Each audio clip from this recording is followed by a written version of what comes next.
I'm here for a walk through Thoreau's woods, but we start our day of walking at Walden Pond's carefully monitored parking lots, where cars begin to pile in before 9 a.m. and a replica of Thoreau's cabin has been constructed.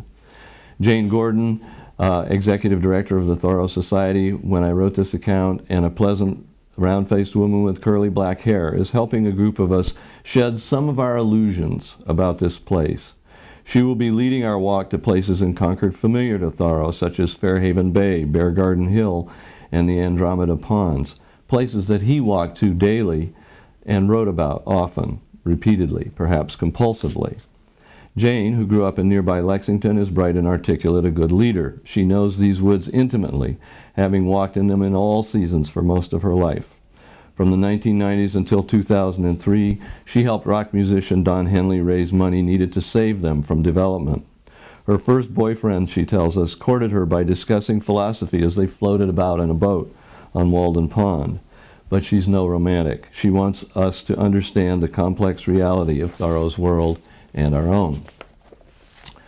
Those two worlds are intermingled here. An oriole sings in a nearby tree as the day's first cars begin to roll in. There's a statue of Henry David himself out in front of the replica of his cabin, 3/4 size, so he looks about as big as a 12-year-old boy.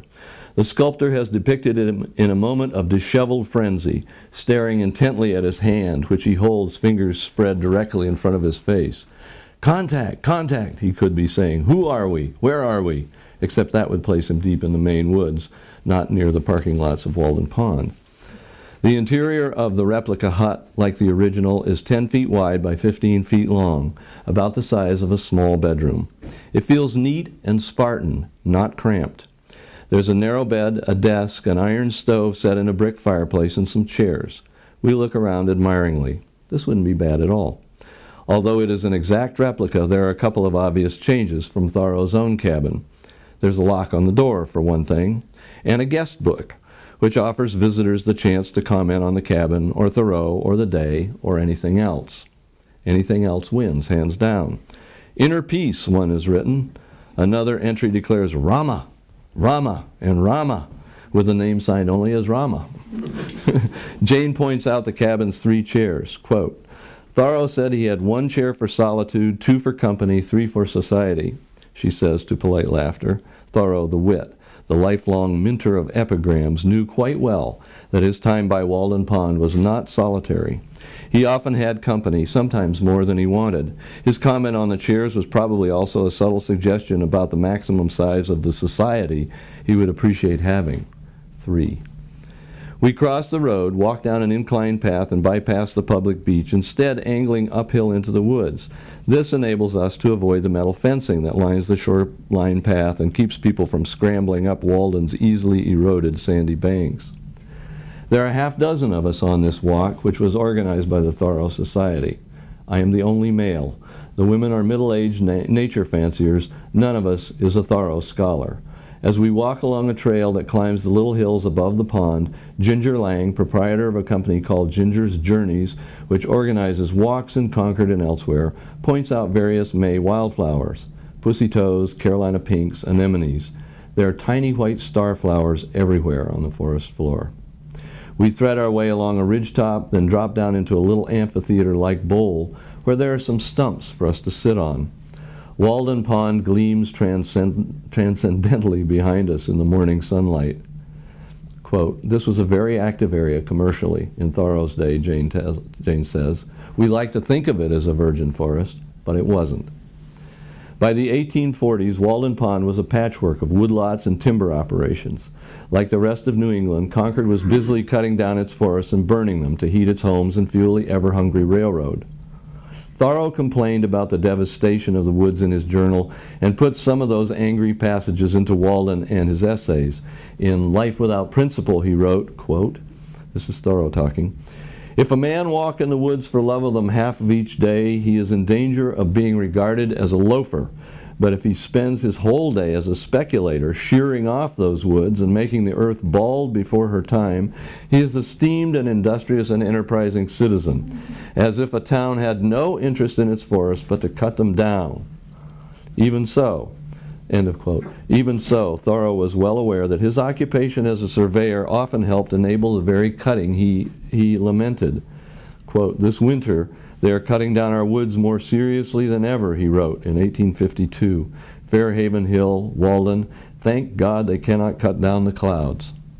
Yet he could also convince himself that the cutting was not all bad, since it opened new views, prospects as he called them, for him in his walks, and he solaced himself with the belief that Walden would remain pure even if its shores were laid bare. The woods surrounding the pond were also where many of the town's poorest, mainly blacks, French, and Irish immigrants, lived in small shanties. A complex time then and today. Later in the 19th century, the Emerson family came to own the pond and most of the surrounding land, which they and others subsequently gave to the county, and so it became a state park. The rights of fishermen and swimmers were specified in the will. Emerson, like Thoreau and the other transcendentalists, swam in the pond regularly. Add to that guarantee the fact that Walden, undeniably a beautiful pond, is the nearest large body of water to Boston, and the crowds at the public beach on its east end are easy to understand. On hot summer days, the beach is jammed to overflowing, and the adjacent parking lots fill up early. As we walk on the hills above them, joggers have begun to paddle on the paths that encircle the shoreline. At the beach, swimmers are pulling on wetsuits and getting ready to brave the chilly May waters. Amateur botanists and birdwatchers like us are wandering the paths also. It's not an easy job that the Park Service has to balance the various uses, Jane notes. We mosey along to the site of the Thoreau cabin and the memorial cairn begun by Bronson Alcott in June of 1872. The pond is visible through the trees, and I think of Henry David out in his skiff, playing his flute to a school of perch. You can see the flute he played if you go to the Concord Museum. It was quite a wonderful experience for me to do that. But he's out in his skiff, playing his flute to the schools of perch. Quote, "In warm evenings, I frequently sat in the boat playing the flute and saw the perch, which I seemed to have charmed, hovering around me, and the moon traveling over the ribbed bottom, which was strewed with the wrecks of the forest." It is one of his most beautiful images, yet not without a bit of unintentional irony. The wrecks of the forests are relic logs from early timbering operations. Thoreau is serenading the perch and waterlogged timber waste. Like us, he took his beauty where he found it. He originally wrote the little vignette in his journal in May 1841, 4 years before he actually lived at the pond. He later rewrote the passage and shoehorned it into Walden as he revised it. There were to be 7 complete revisions before the book was finally published in 1854. I watch yellow-rumped warblers skimming through the May woods, and there are a few pink lady slippers nearly gone by, blooming not far away. We move along a well-tramped path westward through the oaks and pines to Ice Fort Cove. Thoreau named it after seeing a huge pile of ice, of cut ice blocks stacked there by Irish workmen, and deciding it looked like a, quote, "a vast blue fort or Valhalla," unquote. The pile was 35 feet high and 6 or 7 rods square. The ice was being cut, Jane tells us, by the order of Frederick Tudor, the Ice King of New England. Before electric refrigeration came along and changed things, Tudor made a vast fortune cutting and selling ice to fill the ice boxes of the world.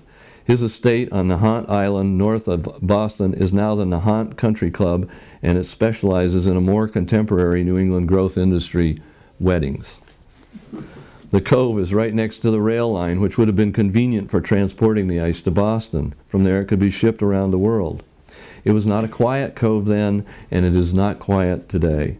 As we arrive, a small flotilla of canoes filled with kids, campers, and their counselors most likely, is paddling into shore. They disembark efficiently and carry their yellow and red canoes up the path, disappearing so quickly they might be a band of bright-colored little ghosts. We clamber up a different path and cross the railroad tracks that were Thoreau's shortcut into town. Just around the bend from us is the deep cut where he saw sand oozing out of a thawing bank, flowing into leaf-like fractal patterns in the early spring. He wrote a lengthy, playful passage describing the sand flow, pushing the trope to its limits as he was wont to do, declaring, "Thus it seemed, this one hillside illustrated the principle of all operations of nature, the maker of this earth but patented a leaf." We crossed the tracks and walked through a pretty oak woods, past signs put up by the Concord Conservation Land Trust, which has protected many acres of these woods from development. We wind our way around Bear Garden Hill, and as we near its crest, the forest suddenly changes. It becomes much more open, with fewer trees and blueberry bushes everywhere. A significant fire swept through here a few years back, opening up the woods and allowing the blueberries to flourish. My guess is that they have flourished before and may be the reason for the hill's name, Bear Garden, since bears like blueberries. After the fire, Jane tells us, the hillside smelled like burnt cinnamon toast. Now, on a sunny August day, she says, it smells like hot blueberry pie. We are at the epicenter of the fight that took place in the late 1980s and 1990s to save Walden Woods. A developer had purchased Bear Garden Hill as the site for a huge condominium complex. Later, a large office park was planned by another developer for Brister's Hill, just across Route 2 from the pond's northeastern flank. Either project would have compromised the pond. Together, they would have destroyed the integrity of the woods surrounding it, woods that Thoreau treasured and that Concord residents still walk in and enjoy. A local group, the Thoreau County Conservation Alliance, began the fight against Bear Garden Hill condos, the Bear Garden Hill condos. Don Henley joined the cause in 1990 and established the Walden Woods Project, contributed and raised millions of dollars, and eventually conserved both sites and many acres more in Concord and nearby Lincoln. Today, Concord has conserved a surprising amount of undeveloped woodland. Many of the places where Thoreau and Emerson used to roam are safe. A century and a half after his death, Henry David Thoreau is alive and well in Concord. That's that part. I'm keeping an eye on the clock. I don't want to keep you here longer than you want to be kept here.